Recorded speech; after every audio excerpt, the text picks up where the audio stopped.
नमस्कार। उनकी कलम मेरी आवाज़ में आप सभी का स्वागत है।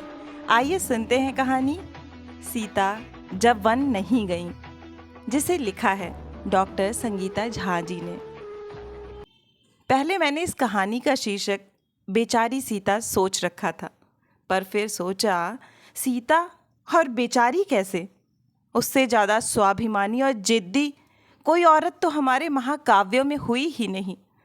बचपन में अपनी माँ से सुना कि दशहरा वो दिन है जिस दिन राम ने रावण का वध किया था।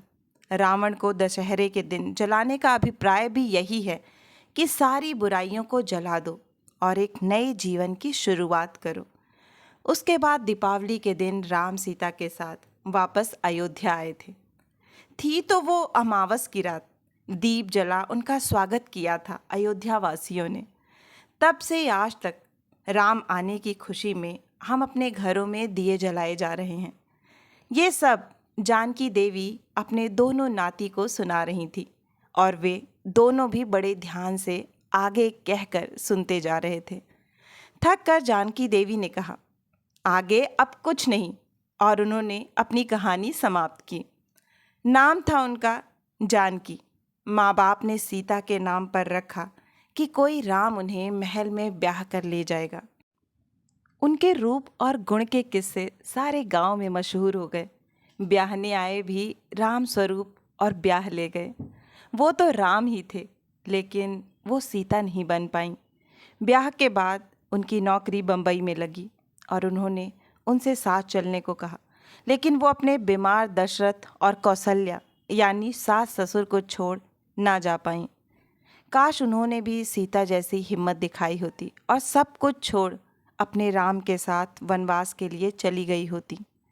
लेकिन दिमाग में तो माँ की पढ़ाई हुई घुट्टी भरी हुई थी कि लड़की का ब्याह केवल लड़के से नहीं, पूरे परिवार से होता है। सास और ससुर माँ बाप की तरह होते हैं। उनका ख्याल रखना हर बहू का फर्ज होता है। मन में सोचा कि अपने बाबूजी बीमार होते तो क्या वो जाती? सोचकर रुक गई। सीता की तरह राम के साथ ना जा पाई। वहाँ तो शायद राम ने सीता से राजमहल में अपने बूढ़े पिता दशरथ के साथ रुकने का आग्रह भी किया था, जिसका पालन करने से सीता ने साफ इनकार कर दिया। और तो और लक्ष्मण भी अपनी उर्मिला को छोड़ भाई भाभी के साथ वन की ओर चल पड़े। यहाँ राम स्वरूप जी ने उनसे न केवल अपने साथ बम्बई चलने की जिद की थी, बल्कि धमकी भी दी कि अगर वो साथ न चली तो वे उनकी सौत ले आएंगे। लेकिन वो भी ठहरी मूर्ख। उस वक्त सास ससुर पर माँ बाप से ज़्यादा प्यार आया और वो उनके साथ वहीं गोरखपुर में रुक गईं।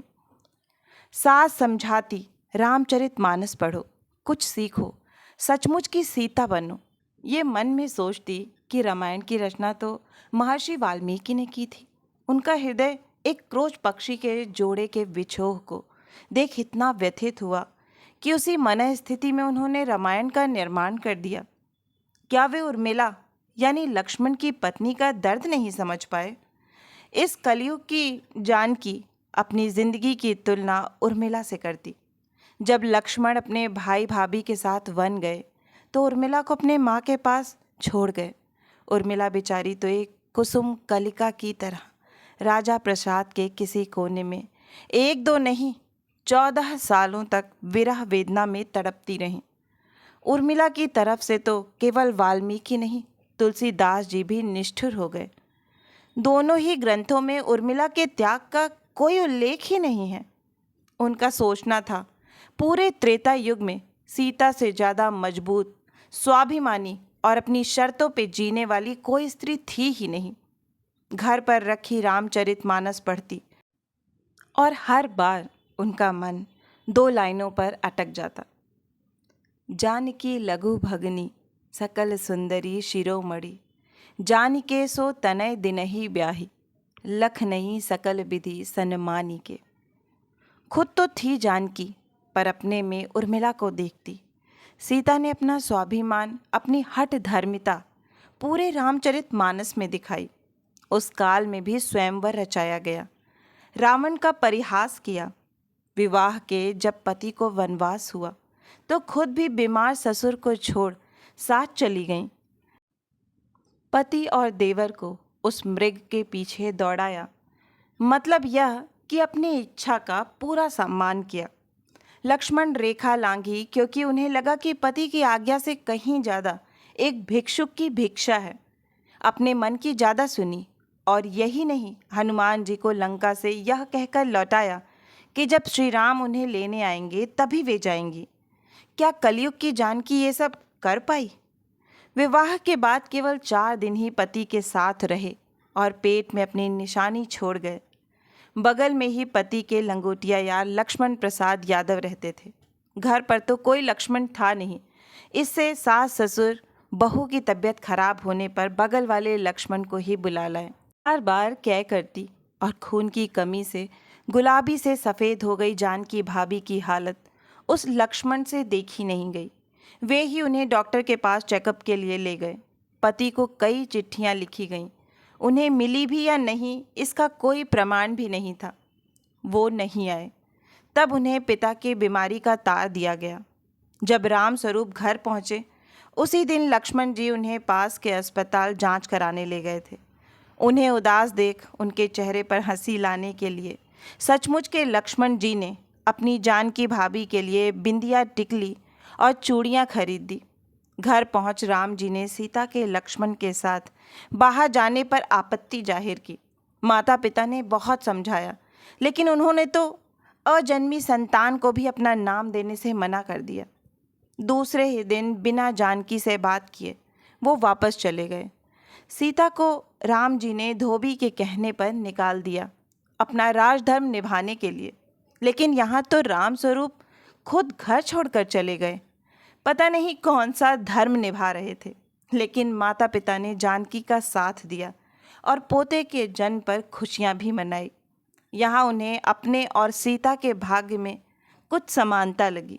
सीता की तरह ससुर वाल्मीकि बन गए और बालक कुशल अपने बाबा को ही पिता मान बड़ा होने लगा।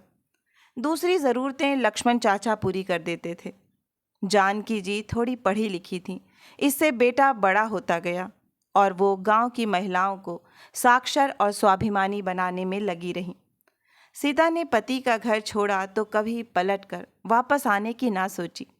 सीता त्रेता युग की महान स्त्री राम जैसे राजा के सामने भी नहीं झुकी और अग्नि परीक्षा के बाद अपनी माँ धरती में समा गई। लेकिन छोटे से शहर की जानकी ने न केवल खुद को स्वावलंबी किया, बल्कि बेटे को भी इतनी अच्छी तालीम और संस्कार दिए कि वो किसी सीता की कभी अग्नि परीक्षा ना ले। समय बीतता गया। हर दशहरा और दीपावली उनके घाव हरा करते गए। अब तो वो दादी बन गई हैं, पर अब भी जब रामचरितमानस पढ़ती हैं, उर्मिला के लिए आंसू बरबस ही निकल आते हैं। आशा है कि यह हृदय स्पर्शी कहानी आपको बहुत ही पसंद आई होगी। अगर कहानी पसंद आई है तो मुझे प्रोत्साहित करने के लिए एक लाइक करें, अपनों के साथ ज़्यादा से ज़्यादा शेयर करें।